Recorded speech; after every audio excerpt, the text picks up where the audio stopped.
Welcome to desire MPPSC. Let's begin your preparation journey with us. तो अभी क्या है कि एमपीपीएससी की जो एस्पिरेंट्स हैं उनकी हालत कैसी हो गई है कि तारीख पे तारीख दामिनी मूवी के सनी देओल की तरह माय लॉर्ड कब तक तारीख। ठीक है, जोक्स अपार्ट, चलिए कि अब आगे सीरियस नोट पे आते हैं कि अभी जो दिक्कत है, जो प्रॉब्लम आ रही है वो ये आ रही है कि हम क्या करें। ठीक है, कि अभी डिसीजन है क्या करें क्या ना करें। तो मैं आपको 9 पॉइंट बताने वाली हूँ। पूरा वीडियो देखना है, आपको एंड तक देखना है। ये 9 पॉइंट आपके लिए बहुत ज्यादा जरूरी हैं। एक भी पॉइंट है उसको आपको ये नहीं है कि ये इंपॉर्टेंट नहीं है, ये नहीं है, सारे पॉइंट इंपॉर्टेंट है। चलिए स्टार्ट करते हैं। सबसे पहला जो पॉइंट है जो कि मुझे बहुत पहले से डिस्कस करना था, जब से मैं तैयारी में आई हूँ, वो है टेस्ट को लेके मिसपरसेप्शन। जो आपने टेस्ट है ना, उसकी डेफिनेशन मैंने, चाहे मैं दिल्ली रही हूँ चाहे इंदौर रही हूँ, हिंदी मीडियम में ये चीज मैंने बहुत देखी है कि उन्होंने टेस्ट की जो डेफिनेशन है वही बदल दिया। टेस्ट का मतलब होता है to test yourself, to test your strategy. Prelims में आप जाके देखते हो कि आप लॉजिक लगा पा रहे हो कि नहीं, एलिमिनेट कर पा रहे हो कि नहीं, टाइम पे कंप्लीट कर पा रहे हो कि नहीं। एमपी का पेपर टाइम पे कंप्लीट तो हो जाता है, मेन आप लॉजिक और अपना ये देखते हैं आपको रिकॉल हो रहा है कि नहीं। मेंस में आप देखते हो कि आप टाइम पे कंप्लीट कर पा रहे हो कि नहीं, 1.5 घंटे में कर पा रहे हो कि नहीं, आपकी स्ट्रैटेजी है मैं कैसे करूं। लेकिन आप लोग क्या करते हो कि आप ये देखने चाहते हो टेस्ट में कि कोचिंग इंस्टीट्यूट का जो पेपर है ना, उससे कितना फंसेगा एग्जाम में। ये नहीं करना। टेस्ट का मतलब कोचिंग इंस्टीट्यूट को टेस्ट करना नहीं होता। टेस्ट का मतलब होता है खुद को टेस्ट करना, खुद की स्ट्रैटेजी टेस्ट करना।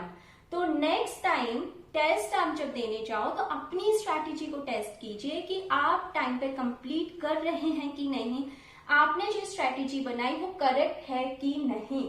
ठीक है, सिलेबस कंप्लीट कर लिया ना आपने, तो जो एग्जामिनर है वो सिलेबस में से बनाता है, ना कि कोचिंग के टेस्ट पेपर में से।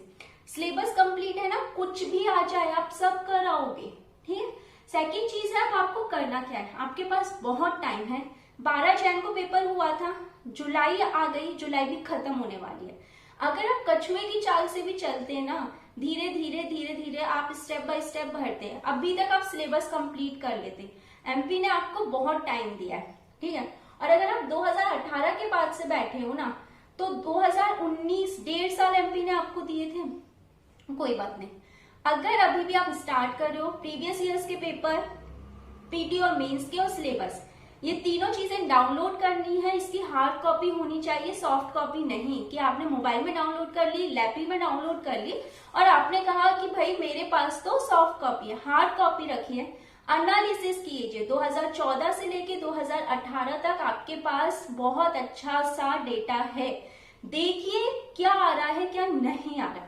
मैं आपको करके दे दूंगी, लेकिन मैं आपसे क्यों कह रही हूँ कि सिलेबस देखिए, एनालिसिस कीजिए, क्योंकि आपको सिलेक्ट होके एक अच्छा सिविल सर्वेंट बनना है। आज आपको हर चीज कोई करके दे देगा, कल आपके सामने जब आप एसडीएम बनोगे सिचुएशंस आएंगी, आप कैसे हैंडल करोगे।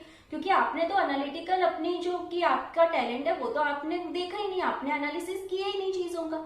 तो अभी से अपने अंदर डेवलप कीजिए, अपने माइंड का जो उपयोग है वो कीजिए। एक इंसान को जानवर से उसका माइंड ही अलग करता है, और एक माइंड ही वो चीज है जो जितना यूज करोगे ना उतना बढ़ता है। ठीक है, शार्प कीजिए अपने माइंड को।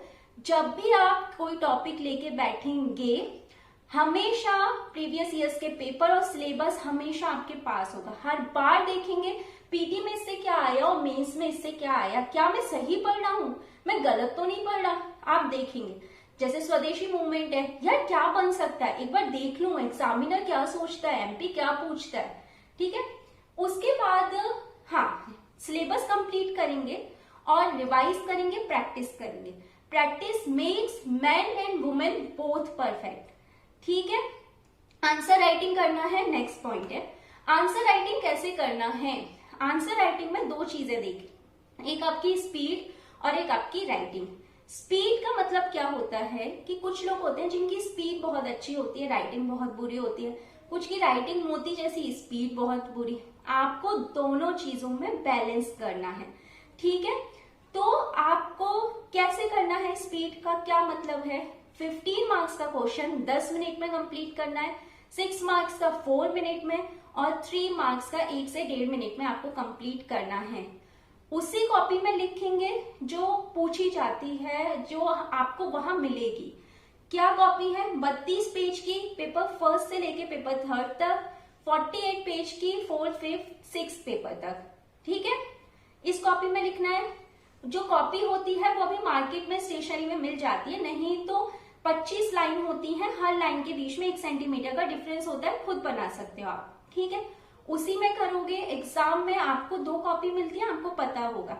1.5 घंटे में पेपर कंप्लीट करना होता है और जो लास्ट के पेपर होते हैं एथिक्स में 3 घंटे में करना होता है, हिंदी 3 घंटे में, और जो निबंध है वो 2 घंटे में करना होता है।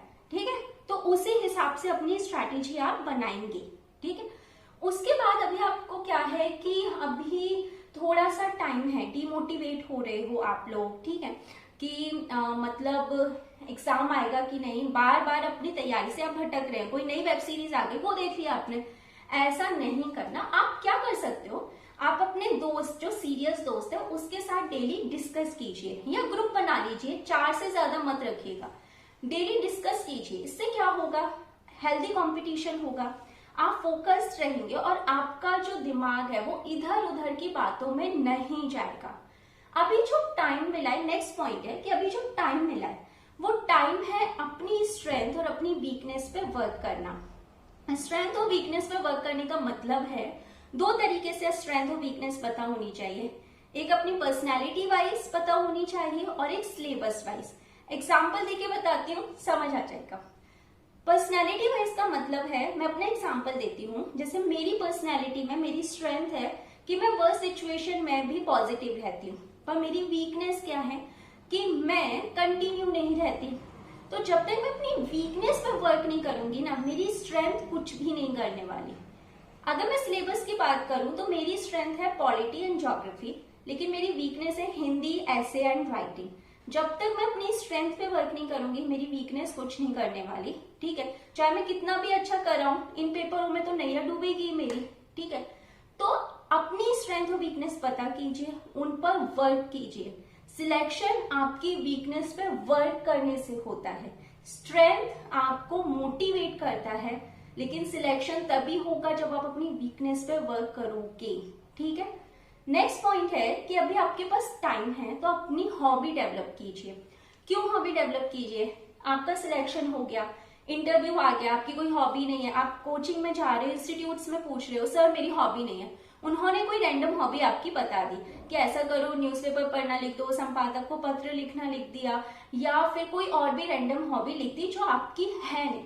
आप इंटरव्यू में जाओगे, इंटरव्यू 2 मिनट में पता कर लेगा कि आप झूठ बोल रहे हो। उन्हें ये भी पता होगा कि आप कहाँ से पूछ के आए हैं, और क्योंकि उनके पास एक्सपीरियंस है, वो आपकी पर्सनैलिटी को देख रहे हैं, ना कि आपकी नॉलेज टेस्ट करें।